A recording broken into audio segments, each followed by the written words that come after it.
We have something that is going to turn into maybe one of the greatest new IPs exclusively. And we have some exclusive stuff that was on the blue team that is making their way over to Team Green. Ain't that right, Scar? King Scar. Isn't that right? The green scar. Wow. It's going to leave a green scar. Let's get into these topics.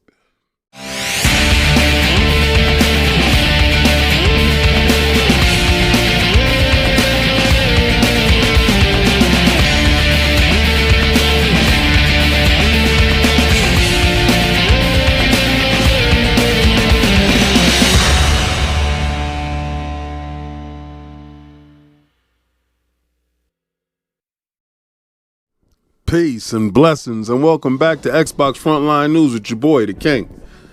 Yo, it's a whirlwind things that are happening right now at Xbox. You know, we just finished with the Developers Direct. We just got a large amount of titles being released inside Game Pass. But what we saw from the Developers Direct was a renewed vigor with going after IPs and titles that are on Square Enix. And shout out to Special Nick. He put out information stating that Final Fantasy 16 will be making its way over to the Xbox platforms. Now, you know, I've heard some of the same stuff, but I also heard that remake and Final Fantasy 7 remake and the next title is supposed to make its way over to the Xbox brand as well. Is Square seeing the benefit for releasing games on the Xbox platform, and they no longer see the benefit for exclusively just locking their titles off at the PlayStation? If they're a multi-plat developer, they are a third party developer. Why are you making first party deals? You know, these games should be, if this is the DNA of your company, should be available to the most amount of people as possible for you to maximize revenue. This is the reason why Square has been in the red, and I don't believe that Final Fantasy 16 performed to what they hoped it to perform to.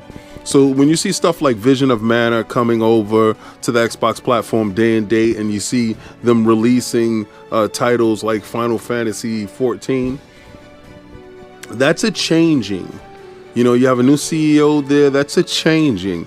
You had Phil Dominus Maximus Aurelius Spencer, first of his name, and the Queen Sarah Bond over in the land of the rising sun, making as much noise as possible, good noise, in trying to get these titles over to the Xbox platform, because there's a demographic that is untapped when it comes to their IPs, and it is better served for them to release said IPs on the platform. You make, when you don't have a console and you're not a console manufacturer, and you make your titles specifically for one console, you limit your flexibility, your viability in the marketplace when it comes to producing revenue at a high caliber. The fact of the matter is this: PlayStation is not the only option anymore. PC is a hell of an option. We will get into with the next topic. And Xbox is a hell of an option, as well as Nintendo. So I don't believe those titles can make it to the Nintendo platform. Maybe the Switch 2.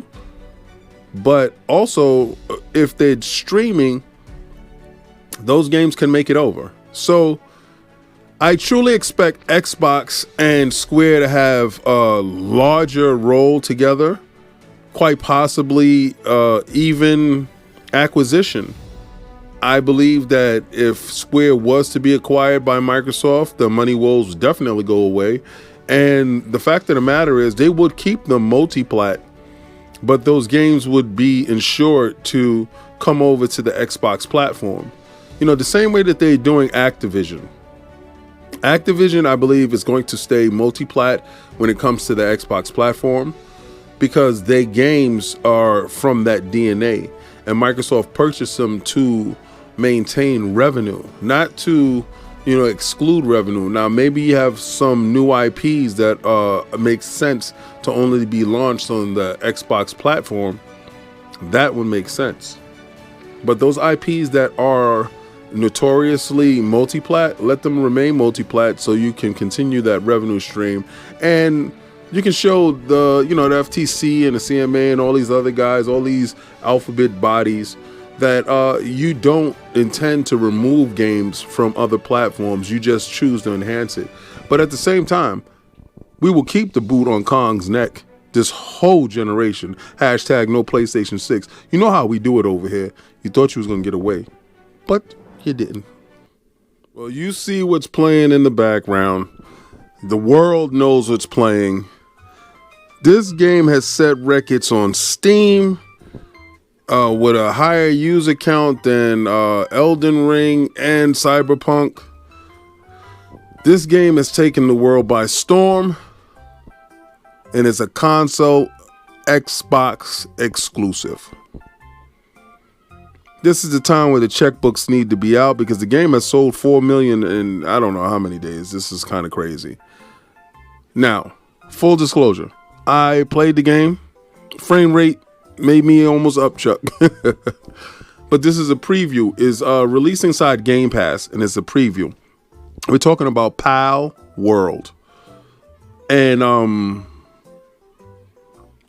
the other name that they got, because they mocked the name, you know, they mocked the game for a while, and you know, Tokyo based, what is it, Pocket Pair, they came out with this game, and they were being mocked. They were saying it was a post-apocalyptic Pokemon with guns. It's more than that. It's like Ark Survival Evolved with a Pokemon Fair Monster Hunter, if you will. It has so many different aspects to the game.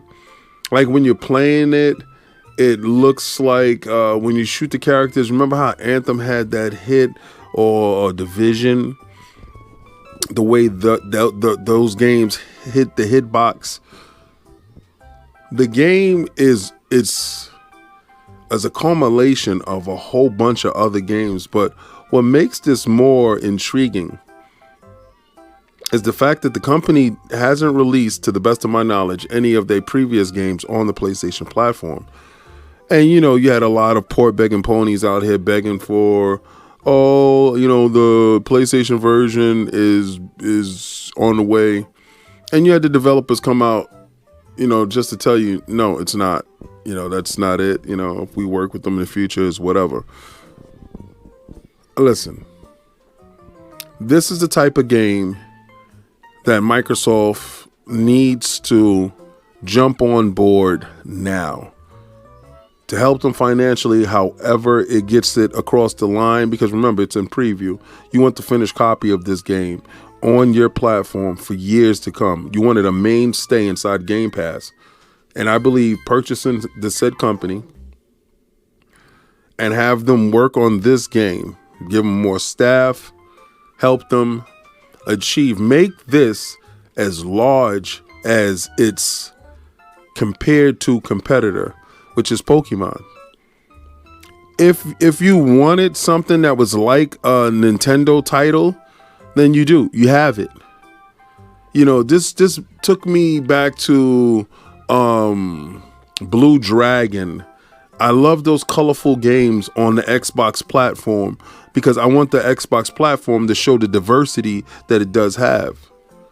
And this title is exactly what they needed. This is what I thought Rare would have made when it came over.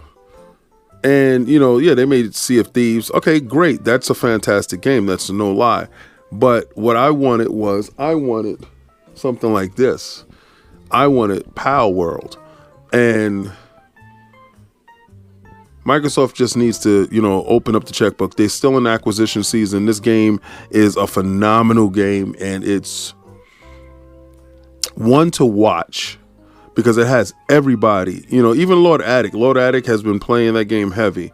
I've been lost in Valhalla, Assassin's Creed Valhalla, but I can't deny the impact that this game is having in our gaming community. So this is the part in the video where I tell you to like, follow, and subscribe, and try to play the Game Pass.